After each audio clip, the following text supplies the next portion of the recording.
In this session, I want to think about two models of disability and the way they're usually discussed. There is the social model of disability and the medical model of disability.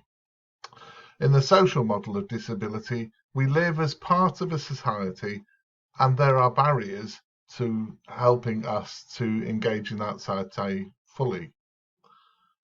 The barriers are not inevitable.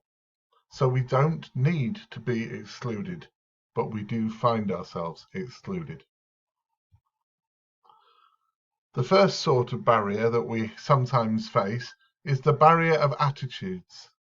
Other people are fearful or ignorant, or they have low expectations of disabled people, or they assume that they know best what we need. We can face problems because people don't understand, and we can occasionally face problems because people dislike or think we are scroungers. There are environmental barriers to disability. These are the practical things, the things that we as disabled people work our way around. How to get into a place that doesn't have lifts or steps or drop curbs. How to listen in a place that hasn't got a loop system. Or how to get around when we can't see. Many friends of mine who are blind are struggling with distancing from people, because if you don't know where they are, how do you know they're 2 meters away? There are organisational barriers, and for many, many years we've gone to conferences and meetings where there's never been time between each meeting. And now with Zoom and Microsoft Teams and all those things, people are running meetings straight into each other. But for many people with disabilities, those sorts of things don't work. Early appointments are not very good. My head teacher in the school where I govern is very kind to not set me up with 8:30 in the morning meetings, because that's a real struggle for me to get to. And other people face lack of organisation, lack of ability, lack of technical stuff. And then there are communication barriers. The print is too small. There are no sign language interpreters.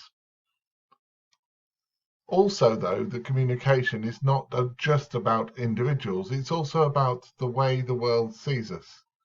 As the start, I talked about attitudes, and attitudes are affected by people thinking that disabled people are weak or tragic or pitiable, or that disabled people are superhuman, climbing Mount Kilimanjaro, winning a gold medal. And the pictures we see of disabled people are either one of those two things, either pitiable or superhuman. And the truth is, disabled people are just people getting on with their daily lives. The second model of disability is one that sees disability as a problem to be solved. It's caused by things wrong with you that need to be treated, managed, or cured.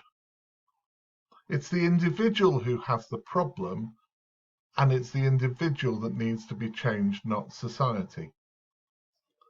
One of the byproducts of the current pandemic appears to be a slight shift towards this model, where we are assessed by what people think about how we are, not about how we are, where other people become the experts on medical experience, but don't listen to us.